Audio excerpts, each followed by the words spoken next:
ពេលយប់សួស្តីតែជនទាំងអស់គ្នានេះគឺជាផលិតផលចំនួន5ផលិតផលចំនួន5ហ្នឹងពេលដែលយើងញ៉ាំទៅគឺជួយឲ្យយើងសក់គីឡូហើយងាយឡើងគីឡូវិញជាពិសេសតែជនដែលមានគីឡូធំហ្នឹងជាតិខ្លាញ់ច្រើន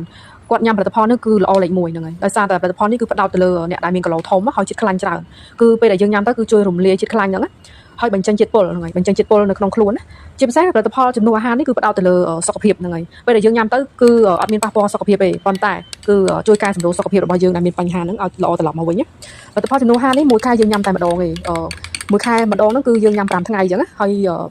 ក្នុង5ថ្ងៃហ្នឹងគឺយើងផ្ដោតទៅលើការញ៉ាំផលិតផលចំនួន5នេះតែមកគត់យើងអាចញ៉ាំបាយញ៉ាំហូបអាហារនំចំណីអីផ្សេងទៀតបានទេក្នុង5ថ្ងៃគឺយើងផ្ដាច់អាហារធម្មតាយើងមកញ៉ាំផលិតផលចំនួន5នេះតែមកគត់អញ្ចឹងចំពោះមួយទៀតអតិថិជនសូមមានការប្រុងប្រយ័ត្នឲ្យបានខ្ពស់ណានឹងហើយព្រោះឯនៅទីផ្សារមានការលក់របស់ខ្លាំងៗជាច្រើនជួនកាលការវិខ្ចប់ប្រអប់ម៉ាកដូចគ្នាប៉ុន្តែផលិតផលខាងក្នុងខុសគ្នាអញ្ចឹងសូមមានការប្រុងប្រយ័ត្នបានខ្ពស់បើសិនជាយើងទិញចំផលិតផលខ្លាំងៗពេលដែលយើងញ៉ាំទៅគឺប៉ះពាល់សុខភាពយើងធ្ងន់ធ្ងរអញ្ចឹងសូមអតិថិជនមានការប្រុងប្រយ័ត្នបានខ្ពស់នឹងហើយព្រោះអតិថិជនខ្លះគាត់ចង់បានតម្លៃធូរថ្លៃជាង